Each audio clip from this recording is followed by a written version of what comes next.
up guys, Darkdally here, and today I want to show you guys the proper way to grip a pistol when you're firing it. And I want to show you not only how to do it, but why. I want to show you the reasons behind it, and I want to get through this quick because I know you're rushed for time. Alright, first of all, our weapon is clear. We're on the range. Nothing here. Alright, the first thing I want to mention is that I'm using this right-handed. So I'm going to be having a right-handed grip. If you're left-handed, I can't really tell you exactly how you're doing it, but right-handed, you're going to want to hold the pistol with your right hand like this. You want to make sure you hold it nice and tight, not too tight, but tight. Now, holding the pistol with your right hand like this, it's going to see this void space right here. It's going to leave this void space. Now, that's what your support hand is for. Now, okay, again, because I'm right-handed, that means my left hand is going to be my support hand. I want to use my support hand to fill up this space as much as I can and wrap it around like this. Now that said, there's a couple of notes on this I want to say. Some people have different positions on their thumbs, and that's okay. I run my thumbs right here along the top of the frame of my pistol, and this is where a lot of people do prefer to use them. Some people do tuck their thumbs down, and that's fine. That's totally fine. Another variation in the grip is you can hold your left index finger if you're right-handed. You can hold your left index finger here on the front of the trigger guard. Now, I don't do that, and I'll show you why. The reason I don't do that is because if you look at the other side of the pistol, my normal safe hold is, of course, I keep my finger off the trigger.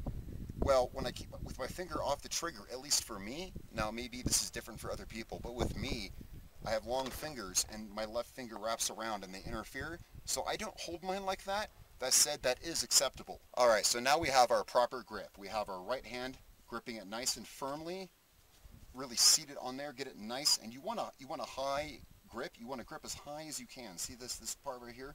You want to get the webbing of your thumb as high up as possible, and we'll explain why that is here in a moment. So we got our right hand on, we got our left hand on. So the next thing I want to talk about is the 70-30 rule and the push-pull. Now here's what this is. 70-30 means this. It means you're gripping 70% of your grip is coming from your support hand, and 30% of your grip is coming from your regular hand. Sorry if you're left-handed.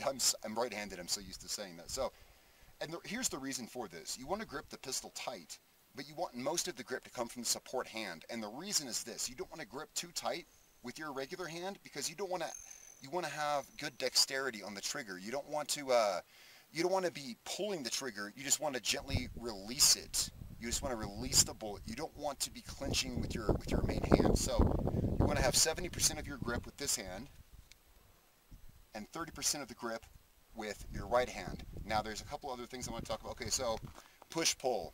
This is what I do. I push forward with my right hand and I pull back with my left hand. That seats the gun in my hands really well and helps control recoil. Now this is only a 9mm, but I think you get my thing here. Just kind of push and pull, and it seats it in there really, really nicely. Now, while we're talking about hand position, let's talk about how your arms are. Now, I'm holding this gun a little close to me right now. It's because I'm trying to get in the frame here, but you want to hold it at arm's length, and you want to make sure you want a straight line between you and the gun. You want a straight line between you and the gun. You want to make sure, because when the recoil comes back, you want to make sure that recoil hits you in a straight line. If your elbow is bent, when you fire it, it's going to tend to cock back. Let me show you guys an example here. We have a fresh magazine. So we're gonna fire this, and you'll see what I mean. With my elbow bent, it tends to cock back like that. With your arms extended, you have better control over it because the recoil is coming straight back. Now the same thing goes with your wrist. You want your wrist bones to line up with your arm bones. And you want to make sure to always, of course, you want to bring the pistol up to your eyes. You don't want to come down to the pistol. You want to bring the pistol up to your eyes.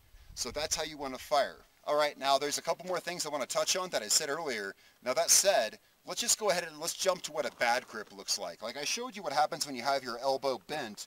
Let's look at a bad grip. A bad grip, like this is not exactly incorrect, but it's not the best. If you hold it here, you simply don't have the same control over it. And it's the same when you fire it with only one hand. You're going to get a lot more muzzle flip. All right, we're clear? You're going to get a lot more muzzle flip. Now, as far as muzzle flip goes, I want to talk about that real quick. There's a thing called bore axis. Now, the bore axis of the pistol is this right here. It's this line. This line right here is your bore axis. The higher that, because it's above my hand, that's what causes the muzzle to flip when I fire. That's what causes that.